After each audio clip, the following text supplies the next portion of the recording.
Bonjour les amis et bienvenue sur le journal d'Aurélie Laflamme. Partie 5 du mois d'octobre. C'est grâce à Kat que je l'ai su. Samedi dernier, pendant que je me tapais une visite assommant chez mes grands-parents, Charbonneau, elle est allée au dépanneur chercher sa dernière slush. Il commence à faire un peu froid et elle tripe tellement sur la slush qu'elle s'ennuie l'hiver. Il lui arrive même d'en acheter quand il fait moins 1000 dehors. Et là, elle a vu une canne et un des gars a dit « Hey Nick » et Fourayan est arrivé. Kat a donc présumé qu'il s'appelait Nicolas et que Nick était son surnom. Super espionne.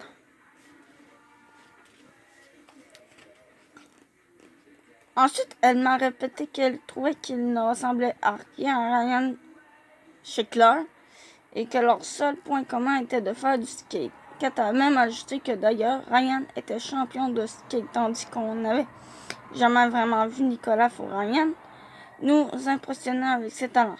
Je lui ai répondu que c'était parce qu'on ne l'avait pas souvent vu, point. Et que chaque fois qu'on le voyait, c'était moi qui volais la vedette avec mes gaffes. Mais bref, après être allé chercher une Schlotch, Kat est allée niaiser dans un magasin de revues. Elle a vu Truche qui lisait un magazine au cinéma. Il paraît que quand il l'a vu, il a arrêté de lire. Voyons. C'est ce qu'elle dit. Mais ça pourrait aussi être parce qu'il avait terminé l'article. Alors Kat, qui semble vraiment plus habile que moi avec les gars, est allé le voir et il lui a proposé une gorgée de sa slotch. Il paraît qu'il a pris une gorgée sans jamais la quitter des yeux. Avec la même paille normale, car c'est rare que quelqu'un traîne des pailles dans ses poches. Il a dit cool de la slotch, merci. Il lui a demandé son numéro de téléphone. D'ailleurs, Kat m'a dit que lorsque je verrai Fourayan, il faudrait absolument que j'utilise le truc de la slush. Selon elle, j'aurais l'air cool. Donc, je reprendrai d'un seul coup ma dignité. Je n'en reviens pas qu'une seule visite chez mes grands-parents m'ait fait manquer tout ça. Pendant que Kat partageait cette chose, moi j'écoutais mon grand-père me raconter pour la 105e fois le jour où il a vu un ours. La fois où la madame de la caisse pop lui a volé 5 piastres.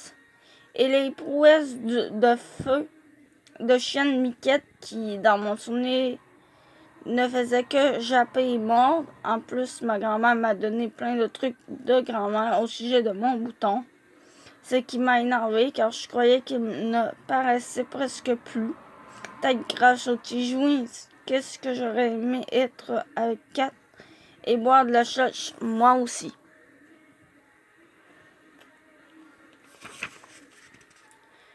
Truc anti-bouton de ma grand-mère, Charbonneau. Mettre des compresses de jus de citron plusieurs fois par jour. Note peut causer un aveuglement. En fait, c'est le seul truc que j'ai essayé, mais en pressant le citron sur un morceau de ouate, je me suis aspergé l'œil, ce qui m'a rendu momentanément aveugle. Et j'ai eu bien de la difficulté à voir où exactement placer la compresse. Dès qu'il apparaît, appliquer une fine tranche de tomate pendant 15 minutes et rincer à l'eau. Il ne fonctionne qu'avec les vraies tomates et non avec du ketchup. Ma grand-mère avait me semblé découragée que je lui pose la question, même si c'était une blague. Zéro sens de l'humour. Mettre du dentifrice pendant 15 minutes. Il paraît que ça fait chercher le bouton, mais il ne faut surtout pas le laisser là. De quoi on aurait l'air de se mettre de la pâte dentifrice sur le visage. Pouah! Mettre de l'urine dessus. Wesh! Fois 1000. Comment elle a découvert ça? Imaginez ma grand-mère en train de faire des acrobaties pour faire pipi sur ses boutons. Et une image mentale absolument intolérable. Notre maman tentait absolument d'oublier qu'elle m'a dit ça un jour. J'ai ramassé toutes les choses que ma mère m'a dit de ramasser, ou plutôt propos desquelles elle m'a obligé de laisser avec moi. Et je suis partie dans ma chambre. Ma mère est venue me dire qu'elle aimerait réellement que je m'implique plus dans la maison, qu'elle n'est pas capable de s'occuper de tout toute seule, blablabla, et autres affaires de mère qu'elle a pu trouver au passage. Répéter les mêmes choses, je crois qu'elle tient ça de son père. Personnellement, toutes les tâches du style éternel recommencement m'ennuient profondément. Je ne comprends pas comment la vaisselle peut s'accumuler aussi vite. Une journée, tout est propre et le lendemain, pouf. Il y a de nouveau plein de vaisselle. Une chance que ma mère et moi ne sommes que deux. J'ose à peine imaginer une famille de 4 comme celle de 4. Surtout que si sa mère commence à vouloir mettre un nom sur chaque chose qui traîne comme l'a fait la mienne, l'exercice risque d'être un peu plus complexe. Je viens d'essayer de téléphoner à Kat, mais elle m'a dit qu'elle était sur l'autre ligne avec Truche. Je suis contente que ma mère soit insupportable. Insupportable est égal célibataire. Mère célibataire plus moi est égal moins de vaisselle à faire. Jeudi 20 octobre, je suis fâchée contre Gilmore Girls. Ce n'est pas représentatif de la vraie vie. Je ne me souviens pas d'avoir déjà entendu Lorelai dire à Rory de faire son ménage. Bon, elle a peut-être fait dans un épisode que j'ai manqué, ce qui me surprendrait. Lorelai parle d'autre chose que de ménage parce qu'elle a d'autres sujets de conversation. Lorelai est une mère cool, mais bon, ma mère dirait sûrement que Rory a l'air assez facile à vivre. Elle n'est pas constamment chez le directeur pour des niaiseries. Aujourd'hui, j'ai eu une retenue juste parce que ma chemise était sortie de ma jupe. Vraiment poche. Rory est parfaite, elle. Le téléphone sonne, c'est Kat. Oh, devine quoi? Tu ne trouves pas que Rory dans Gilmore Girls est un personnage surréaliste? Je m'en fous de Rory. Ne parle pas comme contre Gilmore Girls. C'est toi qui viens de parler contre Gilmore Girls. Ah oui, c'est vrai.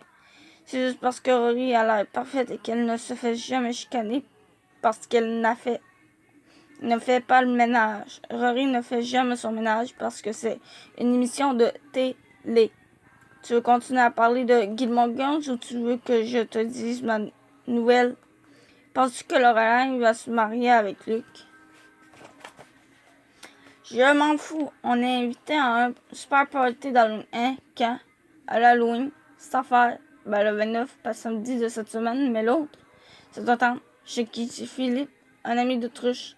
Je viens de lui parler au téléphone et je lui ai demandé de t'inviter. Tu sais qui sera là? Qui? David Desrosiers. Mais, ben non, c'est une joke. Nicolas Dupuig. C'est qui, lui? Florian? Ah, fais pas semblant, je le sais que tu tripes sur lui. Pff, vraiment pas. Puis arrête de dire ça, ça m'énerve. Il me reste exactement 9 jours pour me trouver un déguisement. Je demanderais bien à ma mère de me conseiller, mais j'ai peur qu'elle me réponde Cendrillon ou tout autre personnage ayant rapport avec le ménage. Suivi bouton disparu, youpi, ma mère m'a dit de ne pas me réjouir trop vite, que ce n'était certainement pas le dernier. Pff, très encourageante. Elle perd des points de mère. Elle a aussi ajouté que je tenais sûrement ça de mon père qui avait plein d'acné quand il était ado. Il n'avait pas eu les trucs de ma grand-mère, lui. De toute façon, ce n'était peut-être pas des boutons, mais une façon de camoufler la carte pour se rendre à sa planète. Hihi. Samedi 22 octobre. Kat pense que si je me déguise en Hermione, ce ne serait pas assez sexy. Elle croit qu'il faudrait que je me mette un peu plus en valeur. Elle a décidé de se déguiser en Catwoman. Dimanche 23 octobre. La guerre est officiellement déclarée avec ma mère. Cet après-midi, elle est sortie et on s'est dit bye. Totalement froidement. Après son départ, j'ai remarqué que c'était le bordel. Habituellement, je ne le remarque pas tant que ça. Mais étant donné son obsession pour la propreté, ça me rend un peu plus, disons, observatrice. Alors j'ai pris des post-it et j'en ai placé partout dans la maison. Question d'aider sa maman à court terme visiblement défectueuse et de répondre à ces questions, à savoir qu'est-ce qui a qui. Post-it du divan en France, mais Aurélie l'utilise parfois. Post-it de la tâche sur le divan fait par Aurélie 11 ans alors qu'elle avait mangé du spag ici. Pauline dispose de comprimés de vitamine C à Aurélie et à France pour prévenir la grippe. Pauline d'un Kleenex par terre indéterminé.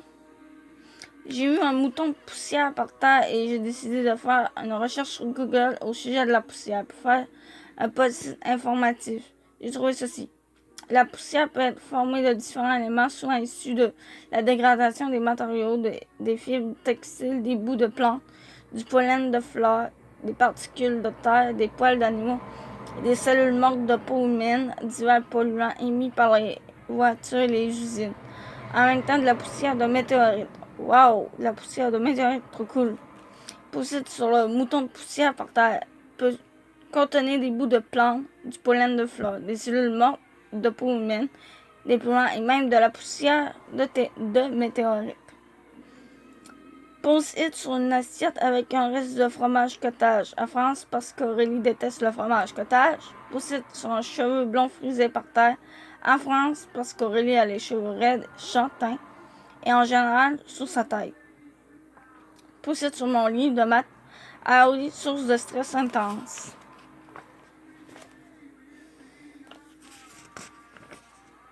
Ça devrait la calmer pendant un bout de temps.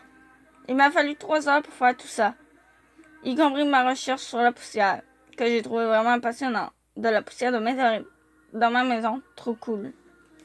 Oups, je crois que je suis allée un peu trop loin avec mes post-it. Je me sens un peu mal. Je le regrette. J'ai peur de la chicane incroyable que ça va engendrer. Peut-être que ma mère ne voudra plus jamais que je sorte de la maison. Si elle m'empêche encore de regarder les frères Scott, je vais capoter. Les frères Scott, alias One Tree Hill, il me semble. Ça se prononce comme ça, en anglais. Il faut tout de suite que j'aille enlever ça. Au moment où j'allais enlever les papiers, j'ai entendu la clé tourner dans la serrure et je suis allée me cacher dans ma chambre. Mon cœur battait incroyablement fort. J'ai d'ailleurs pris mon pouls pour vérifier si je ne faisais pas une crise cardiaque. Le problème, c'est que je ne me souviens plus comment on prend son pouls et mon exercice a été complètement stoppé par un long cri de maman suivi de mon nom. Je suis sortie de ma chambre mal à l'aise et je l'ai vue se tordre de rire. Elle riait aux larmes en lisant attentivement chacun de mes post-it étonnés. Je me suis approchée d'elle. Alors elle m'a serré dans ses bras en disant « Je t'aime tellement ». Puis son fou rire s'est transformé en pleurs et elle a ajouté « Je m'excuse ma belle, je ne suis pas du monde ces temps-ci. Je pense que je suis fatiguée. Ça y est, je crois qu'elle vient de péter sa coche. Note à moi-même, faire breveter mon idée de post-it et la vendre aux dirigeants de tous les pays comme moyen pacifique et très peu coûteux d'arrêter la guerre.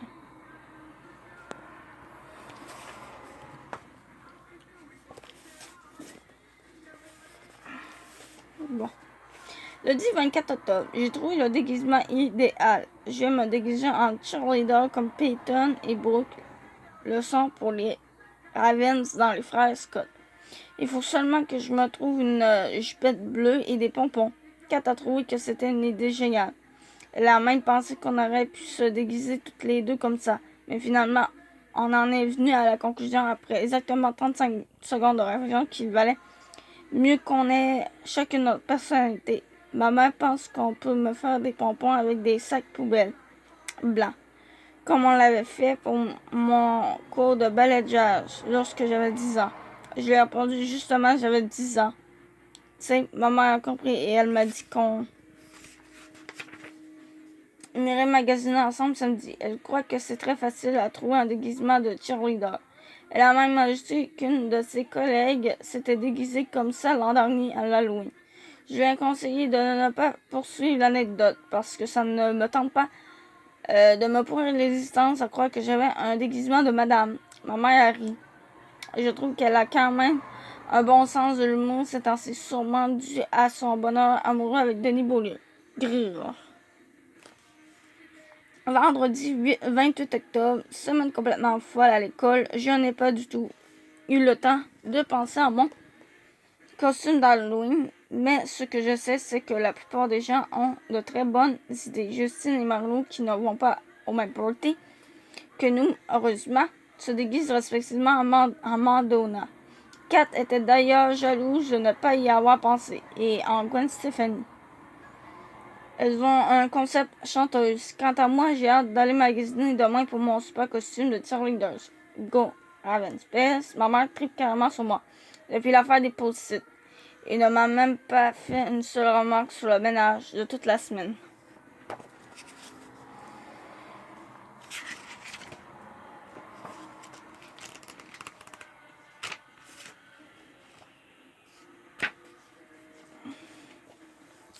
Bon, du coup, on va s'arrêter là pour aujourd'hui. Donc, je vous dis à plus et on se retrouvera dans d'autres vidéos.